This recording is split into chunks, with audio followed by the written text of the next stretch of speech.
Je vous retrouve, chers amis, sur mon territoire de chasse quotidien, où je vous emmène à la découverte d'un animal tant insaisissable que mignon.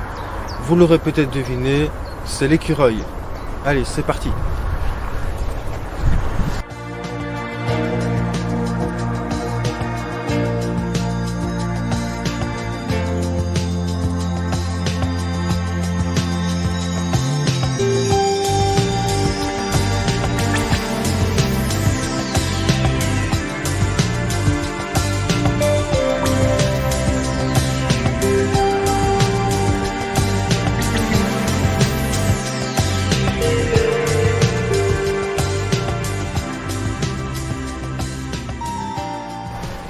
Alors l'écureuil pour moi c'est un animal que j'apprécie beaucoup, que j'aime bien, qui est assez sympathique à observer.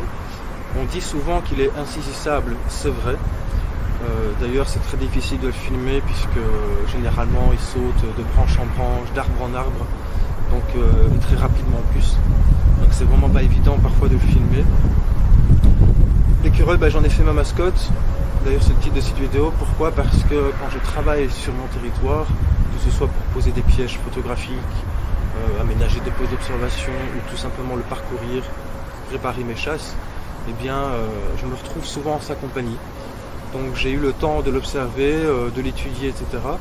Et donc c'est pour ça que dans cette vidéo je vais vous partager un peu comment observer l'écureuil, comment retrouver ses traces, quels sont ses indices de présence. Donc je vais vraiment vous faire partir à la découverte. Alors dans un premier temps, on va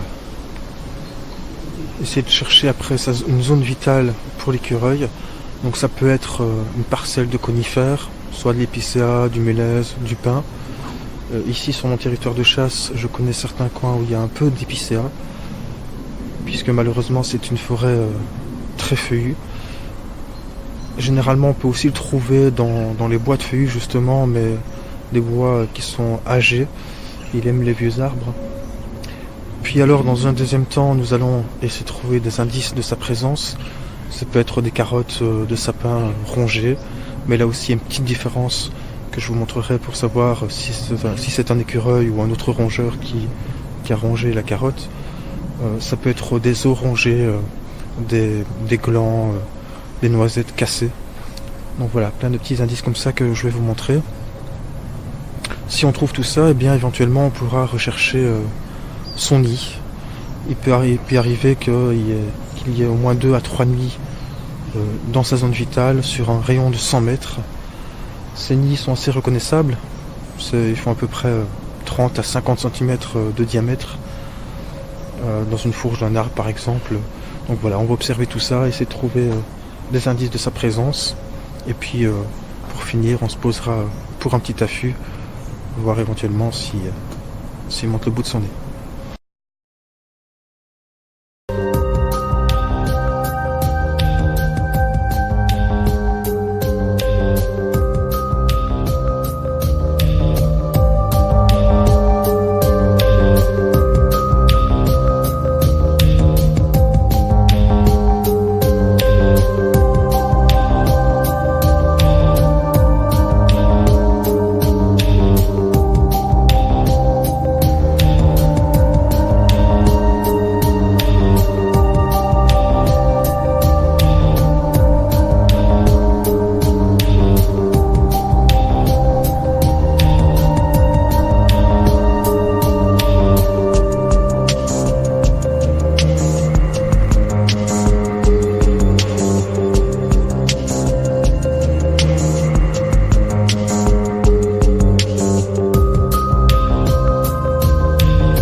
Ben voilà une zone super intéressante où on peut trouver éventuellement de l'écureuil. Donc je vous montre.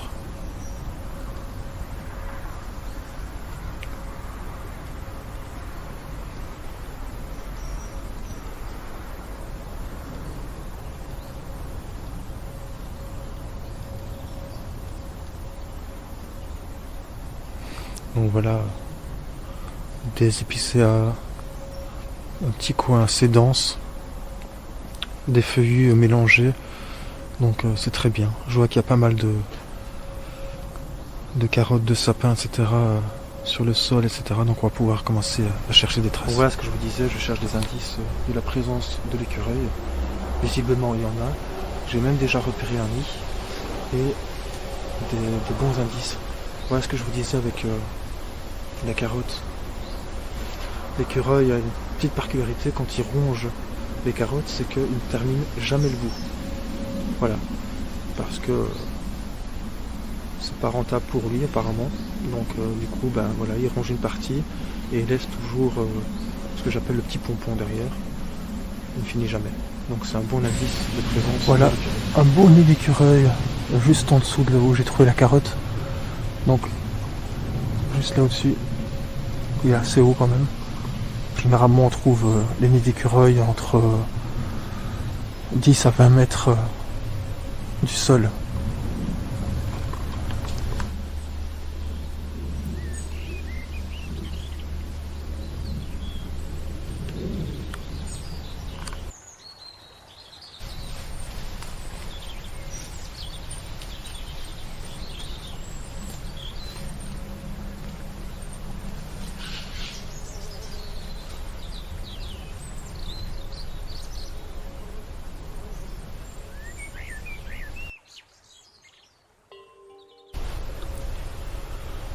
Bon ben voilà, je suis posté, maintenant il n'y a plus qu'à attendre.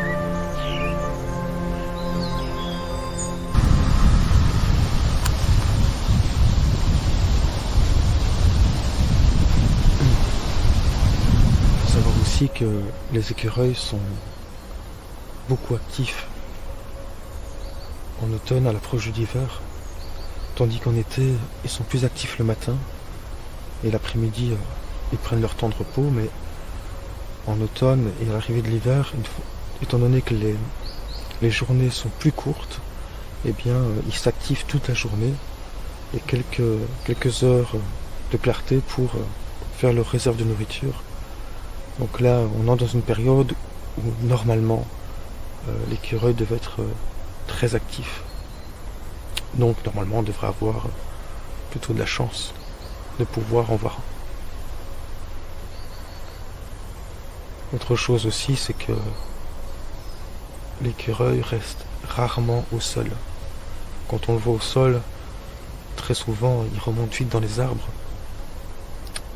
puisque il a peur évidemment des prédateurs et quand il est au sol, il est plus à la merci de ses prédateurs que dans les arbres. Donc c'est pour ça que je regarde souvent aussi dans les branches. Ça fait déjà un petit moment que j'attends.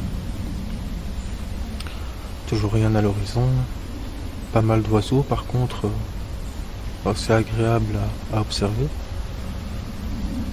Mais toujours pas d'écureuil, malheureusement. En plus, je suis très mal mis. Je suis sur un terrain en pente. Donc j'ai mon siège qui est pas très droit.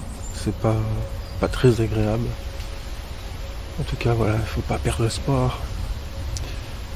Et si jamais d'ici quelques instants, il y a toujours aucun mouvement, ben j'irai prospecter ailleurs. On sait jamais.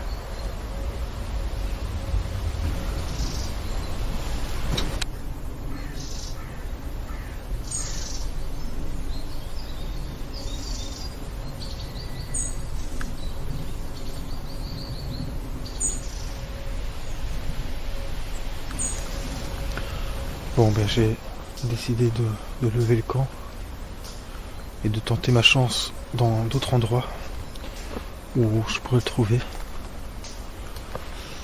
C'est pas évident, je vois beaucoup d'indices de sa présence sur la zone, mais toujours rien, pas de bruit dans les branches, rien à l'horizon. Voilà encore un indice de présence. Je viens de le voir en passant.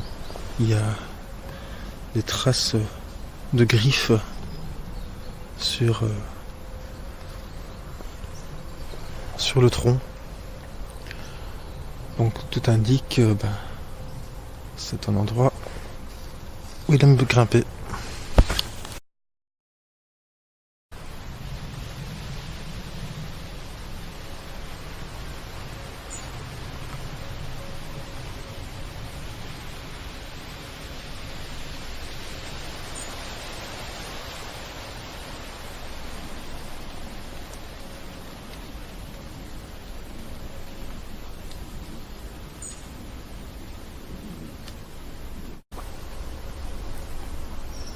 Le nid fait toujours son entrée par le bas.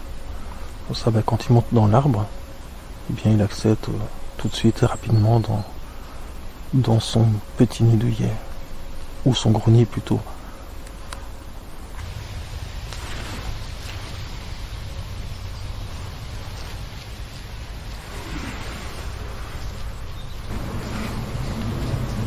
Bon, ça fait à peu près 5 heures maintenant que je chasse. Depuis 8 heures du matin. Toujours rien vu malheureusement. Je visite tous les petits coins où j'ai déjà observé des écureuils auparavant. Mais pour l'instant ça ne donne rien.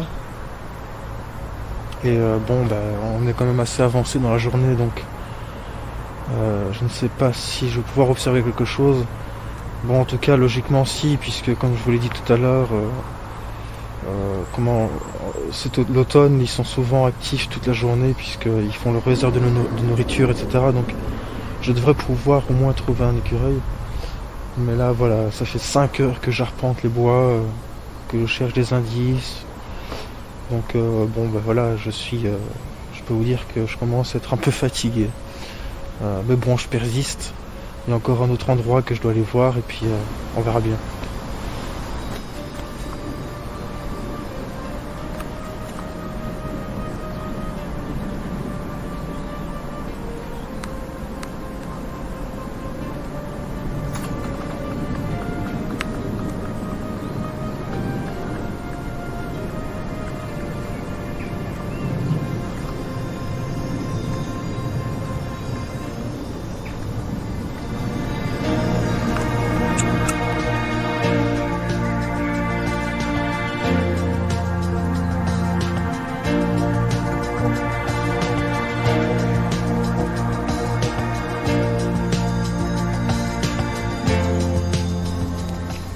Et bien voilà, pied trempé, 5 heures de chasse assez longue pour tomber sur un écureuil, mais bon, j'avais vu juste puisque l'écureuil que j'ai filmé, c'est un écureuil que j'avais déjà vu il y a 4 jours au même endroit, donc c'était ma zone de dernier espoir et ça a fini par payer, donc je suis quand même super heureux de pouvoir clôturer cette longue chasse, cette longue matinée de chasse ainsi.